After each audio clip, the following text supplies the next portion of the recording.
बिस्मिल्लाहिर्रहमानिर्रहीम। शुरू करता हूँ अल्लाह के पाक नाम से जो बड़ा मेहरबान नहायत रहने वाला है। देखती आंखों और सुनते कानों को अस्सलाम वालेकुम। बहनों, भाइयों और बुजुर्गों, आज की हम इस इस्लामी तालीमात की बसीरत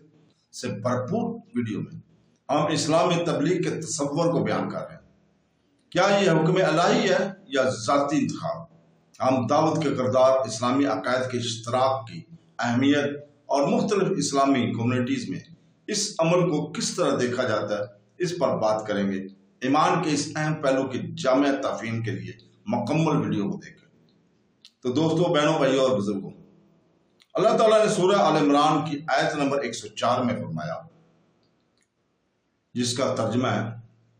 और तुम में से एक ग्रोह ऐसा होना चाहिए जो भलाई की तरफ बुलाए और अच्छी बात का हुक्म दे और बुरी बात से मना करे, और यही लोग फलाह पाते वाले हैं। आयत मुबारक में फरमाया गया कि चूंकि ये तो मुमकिन नहीं है कि तमाम के तमाम मुसलमान एक ही काम में लग जाएं, लेकिन इतना जरूर होना चाहिए कि मुसलमानों का एक ग्रुप ऐसा हो जो लोगों को भलाई की तरफ बुलाए, इन्हें नेकी की दावत दे, अच्छी बात का हुक्म करे और बुरी बात से मना करे। इस आयत से मालूम हुआ कि मजबूरी तौर पर तबलीग दीन फर्ज किफाया है। इसकी बहुत सी सूरतें हैं, जैसे मुसन्निफीन का तसनीफ करना है, मुकर्रिरीन का तकरीर करना है, मुबल्लिगीन का बयान करना है, इनफरादी तौर पर लोगों को नेकी की दावत देना वगैरह। ये सब का तबलीग दीन के ज़ुमरे में आते हैं और मक़दर इखलास हर एक को इसकी फजीलत मिलती है। तबलीग को भी क्वाली को भी होती है और अमली तौर पर बिसा औक़ात अमली तबलीग कौली तबलीग से ज्यादा मौसर होती है। याद रहे कि जहां कोई शख्स किसी बुराई को रोकने पर कादर हो, वहां इस पर बुराई से रोकना फर्ज ऐन हो जाता है। चुनांचे हजरत अबू सईद खदरी रज़ियल्लाहु ताला फरमाते हैं, सरवरद दो आलम सल्लल्लाहु अलैहि वसल्लम ने इरशाद फरमाया, तुम में से जो बुराई देकर इस हाथ से रोक दे, अगर इसकी ताकत ना हो तो जुबान के जरिए रोके, अगर इसकी भी कुदरत ना हो तो दिल में बुरा जाने, और ये कमजोर ईमान वाले।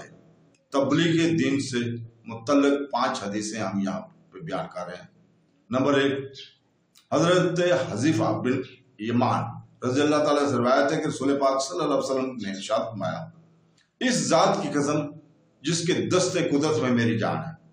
तुम या तो जरूर नेकी का हुक्म दोगे और बुराई से मना करोगे, या करीब है कि अल्लाह ताला अपनी तरफ से तुम पर अज़ाब भेजे, फिर तुम इससे दुआ मांगोगे मगर तुम्हारी दुआ कबूल ना होगी। नंबर 2, हजरत अबू हुरैरा रज़ियल्लाहु ताला से रिवायत है कि हुज़ूर अक़दस सल्लल्लाहु अलैहि वसल्लम ने इरशाद फरमाया, तुम जरूर नेकी का हुक्म दोगे और बुराई से मना करोगे, या अल्लाह ताला तुम ही में से बुरे लोगों को मुसल्लत कर देगा, फिर तुम्हारे नेक लोग दुआ करेंगे तो वो कबूल नहीं की जाएगी। नंबर 3, हजरत अब्दुल्ला बिन अब्बास रज़ियल्लाहु ताला से रिवायत है कि सरकार दो आलम सल्लल्लाहु अलैहि वसल्लम ने इरशाद फरमाया,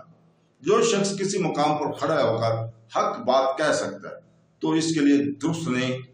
कि हक बात ना कहे, क्योंकि हक बात कहना इसकी मौत को मुकद्दम कर सकता है, ना इसके लिखे हुए रिज़्क़ से इसे महरूम कर सकता है। नंबर 4, हजरत उर्स बिन उमैर रज़ियल्लाहु ताला से रिवायत है कि सरवर कायनात सल्लल्लाहु अलैहि वसल्लम ने इरशाद फरमाया, जब जमीन में गुनाह किया जाए तो जो वहां मौजूद है मगर इसे बुरा जानता है, वो इसकी मिसल है जो वहां नहीं है, और जो वहां नहीं है मगर इस पर राजी है तो इसकी मिसाल है जो वहां हाजिर है। नंबर 4, हजरत उर्स बिन अबीर रज़ियल्लाहु ताला से रिवायत है कि सरवर कायनात सल्लल्लाहु अलैहि वसल्लम ने इरशाद फरमाया, जब जमीन में गुनाह किया जाए तो जो वहां मौजूद है मगर इसे बुरा जानता है, और इसकी मिसाल है जो वहां नहीं है, और जो वहां नहीं है मगर इस पर राजी है, और इसकी मिसाल है जो वहां हाजिर है। नंबर 5, हजरत अली मुर्तज़ा करमुल्लाह वजह ने फरमाया कि नेकियों का हुक्म करना और बुराइयों से रोकना बेहतरीन जहाद है। हमारे मुआशरे में नेक काम का हुक्म देने और बुराई से मना करने के हवाले से मजमूई तौर पर सूरत हाल इंतहाई अफसोसनाक है। हकाम अपने रियाया के अमाल से सिर्फ नजर किए हुए हैं, عدل و انصاف کرنے اور مجرم کو سزا دینے کا منصب پر فیض حضرات عدل و انصاف کی دھجیاں اڑانے اور مجرموں کی پشت پناہی کرنے سے لگے ہوئے ہیں۔ والدین اپنی اولاد، استاذہ اپنے شاگردوں اور افسر اپنے نوکروں کے برے اعمال سے چشم پوشی کیے ہوئے ہیں، اور اسی طرح شوہر اپنی بیوی کو، بیوی اپنے شوہر کو، بھائی بہن اور عزیز رشتہ دار ایک دوسرے کو نیک کاموں کی ترغیب دیتے ہیں، نہ قدرت کے باوجود انہیں برے امفال سے روکتے ہیں۔ اور مسلمانوں کے اسی روش کا نتیجہ ہے کہ آج مسلم قوم دنیا بھر میں جس ذلت اور رسوائی کا شکار ہے، اس سے پہلے کبھی نہیں تھی، اور اسی وجہ سے رفتہ رفتہ یہ قوم تباہی کی طرف بڑھتی جا رہی ہے۔ اس حقیقت کو درج ذیل حدیث میں انتہائی احسن انداز کے ساتھ سمجھایا گیا ہے۔ چنانچہ حضرت نعمان بن بشیر رضی اللہ تعالیٰ سے روایت ہے، حضور پاک صلی اللہ علیہ وسلم نے ارشاد فرمایا، اللہ تعالیٰ کی حدود میں مداہنت کرتے والے، بعض خلاف شرع چیز دیکھ کر قدرت کے باوجود منع نہ کرنے والے، اور حدود اللہ میں واقع ہونے والے کی مثال یہ ہے کہ ایک قوم نے جہاز کے بارے میں قرعہ ڈالا، بعض اوپر کے حصے میں رہے، بعض نیچے کے حصے میں، نیچے والے اپنے لینے اوپر جاتے اور پانی لے کر ان کے پاس سے گزرتے تو ان کو تکلیف ہوتی۔ انہوں نے اس کی شکایت کی تو نیچے والے نے کلہاڑی لے کر نیچے کا تختہ کاٹنا شروع کر دیا۔ اوپر والوں نے دیکھا تو پوچھا، کیا بات ہے کہ تختہ توڑ رہے ہو؟ اس نے کہا کہ میں پانی لینے جاتا ہوں تو تم کو تکلیف ہوتی ہے، اور پانی لینا مجھے ضروری ہے، لہذا میں تختہ توڑ کر یہیں سے پانی لے لوں گا اور تم لوگوں کو تکلیف نہ دوں گا۔ بس اس صورت میں اگر اوپر والوں نے اس کا ہاتھ پکڑ لیا اور تختہ کاٹنے سے روک دیا